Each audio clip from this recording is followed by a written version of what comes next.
When in doubt, speak to your local Orthodox Christian priest. Remember, everything you are about to hear is merely the opinion of two wretched sinners. Take it with a pinch of salt, and if the salt has lost its saltiness, trample it underfoot.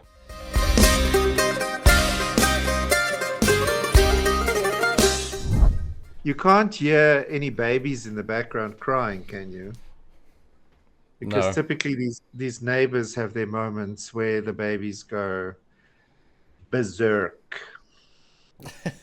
So we posted that video about the 55 maxims for Yes. Orthodox Christian life by Father Thomas Hopko. It got a pretty nice response, a lot of positive comments from people, and then some interesting ones about people disagreeing or... Yeah. So this guy brought up number 37, Yeah. flee imagination, fantasy, analysis, figuring things out. And so he said, could you explain the fantasy and imagination one? Is it okay if it's clean thoughts? Well, this is quite a big one, I think. Firstly, I think Father Thomas obviously touches on a very big problem for people in general and for the human race as a collective. So it can open up quite a massive, like Pandora's box almost, as a topic. You can be somebody who's sitting at work having a daydream when you should be working. But I think another part of this is also having the flip side of the topic. And I think that's where the question comes in about, but what if it's good thoughts? So all of this needs context. All of this needs also just a pragmatic kind of a common sense, because clearly God has given us imagination. So there must be some function for it. And that is something that I personally, in my line of business, I often deal with that kind of a when is fantasy good and when is fantasy bad, because typically I'm a goldsmith and a jewelry designer. So I literally have to sit with clients and imagine the kind of ring they are describing, and then I must take that imagination and build it and turn it into a design that eventually becomes a ring. So typically there is a good place for imagination, but it all has context. Like I said, if I'm supposed to be working on making a ring, then I shouldn't be sitting for 3 hours imagining all kinds of other rings. So even though it's a good thing to think about rings, even a good thought can be a bad thing when it takes you out of context.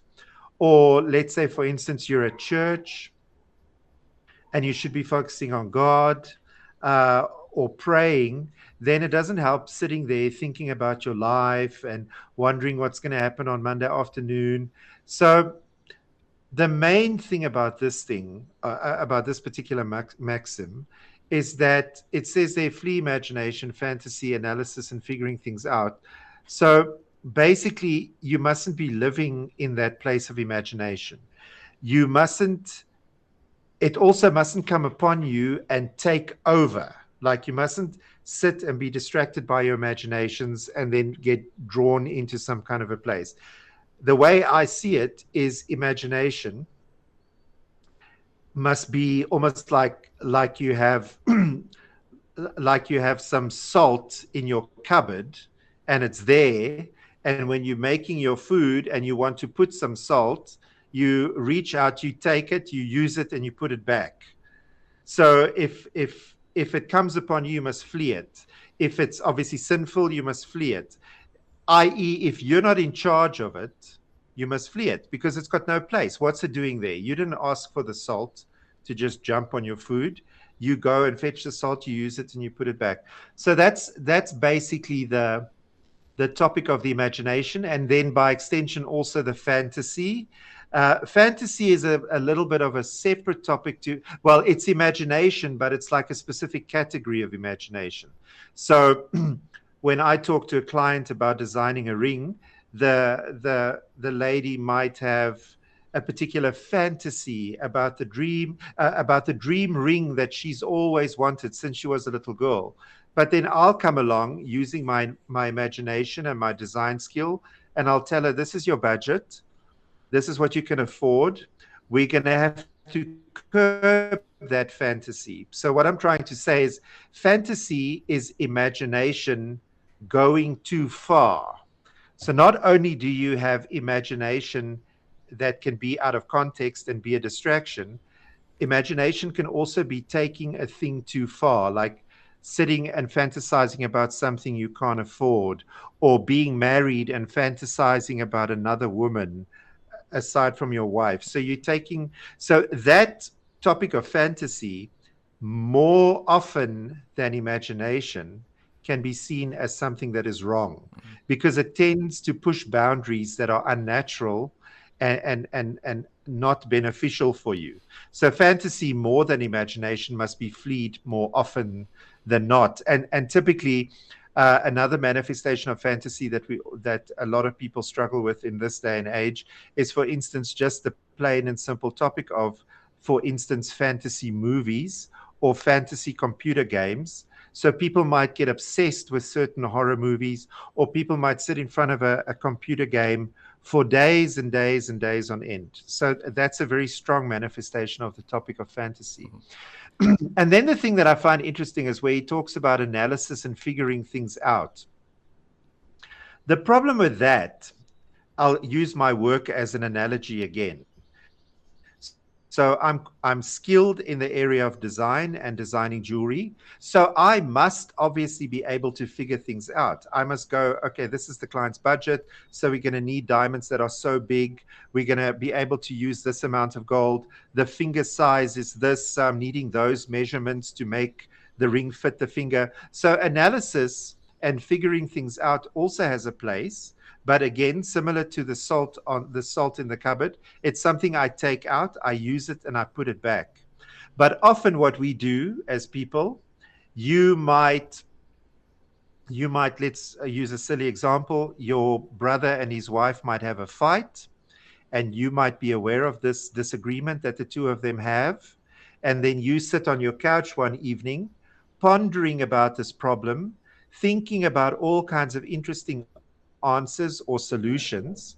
Instead of praying for them, instead of trusting that they can go see their priest, you then come up with some kind of an idea, and you phone your brother and you tell him, look, I've been thinking now for 4 hours about this problem you have with your wife. I think you must do this. And that is completely wrong. For a start, even if you give him the right answer, it's not your place. You can't just go and tell your brother how he must interact with his wife. Who do you think you are? So the problem with analysis and figuring things out is it often takes us into places where we have no right to interfere.